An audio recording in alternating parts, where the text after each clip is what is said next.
Guys, তোমরা সবাই কেমন আছো? আশা করছি ভালো আছো, আমিও ভালো আছি। তো গুড মর্নিং গাইস। এই যে আবার আগের দিন রাত্রে তোমাদের সাথে একটা আগের দিন একটা ভিডিও শেয়ার করলাম। তো আগের দিন রাতে 3টের সময় বাড়ি এসেছিলাম, তারপরে 2-3 ঘন্টা রেস্ট নিয়ে আর কি ফ্রেশ হয়ে গেলাম, টান করে নিলাম। আর তোমাদের একটা কথা বলছিলাম যে অনুষ্ঠানের জন্য আমি আমার একদিনের জন্য আমার বাড়িতে এসেছি।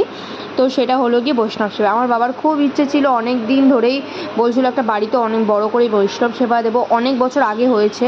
তো সেই কারণেই আজকে এই যে এই বৈষ্ণব সেবাটা দেওয়া হচ্ছে। সেটা হলো আমার দাদুর, বাবার আর মায়ের বাৎসরিক কাজও ছিল, আর সেই উপলক্ষে বৈষ্ণব সেবাটাও বাবা দিয়ে দিয়েছে।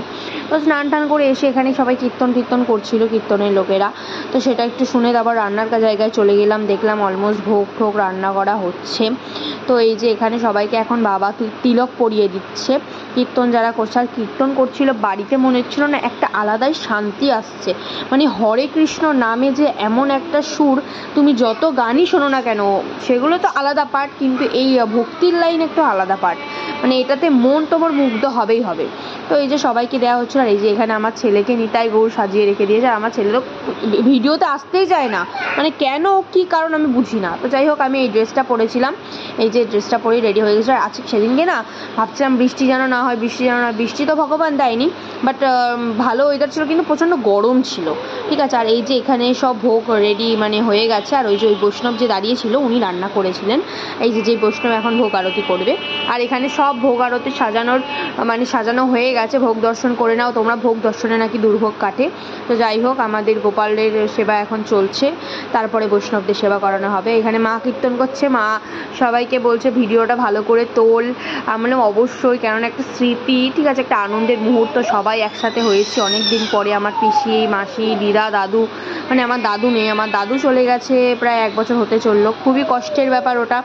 যাই হোক, দাদুকে খুব মিস করছিলাম। আমার দাদু কীর্তন শুনতে খুব ভালোবাসতো, মানে আমার মায়ের বাবার কথা বলছে। আর আমার বাবার বাবা তো বেঁচে আছে। তো এই যে এখন হরিলুটের বাতাসা যেটা দেয়া হচ্ছে, বাতাসা না সরি ফুল দেওয়া হচ্ছে, ফুল দেওয়া হচ্ছে। আর এই যে এখানে আমার বাবার যেহেতু মানত ছিল, তো এই যে আমার বাবা এখন এখানে আর কি কীর্তন করবে নেচে নেচে। এবং এইটা একটা মানে যেহেতু আমার বাবার মানত, সেটা ওখানে করতে হয়, এটা একটা নিয়ম আছে, আমি অতটা জানি না, বাট এটা একটা নিয়ম ছিল। তো সেই কারণে করা হচ্ছিল। কোনো ভুল ত্রুটি হলে তোমরা ক্ষমা করে দিও, আমি যেটুকুনি জানি সেটুকুনি তোমাদের সাথে শেয়ার করছি।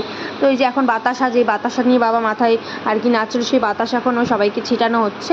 তো এই যে তারপরে চলে এলাম খাবার জায়গায়। সব রিলেটিভরা এসছে, কেমন আছিস, কখন এসেছিস সবাই জিজ্ঞেস করছিল। বাট দুঃখের বিষয় একদিনের জন্য থাকবো বলে সবাই বলছে কেন এত দূর থেকে এসে একদিনের জন্য। তো এই যে এটা আমার কাকা কাকিরা সব খাওয়া দাওয়া করছে। আর ওখানে একটা বৌদি বসেছিল আমার, আর বৌদিতে ওর সাথে কথাবার্তা বলে এখানে এই যে যারা আর কি কীর্তন করেছে বৈষ্ণবদের খাওয়া টাওয়া আগেই হয়ে গেছিলো ওদের সাথে। আমি সেই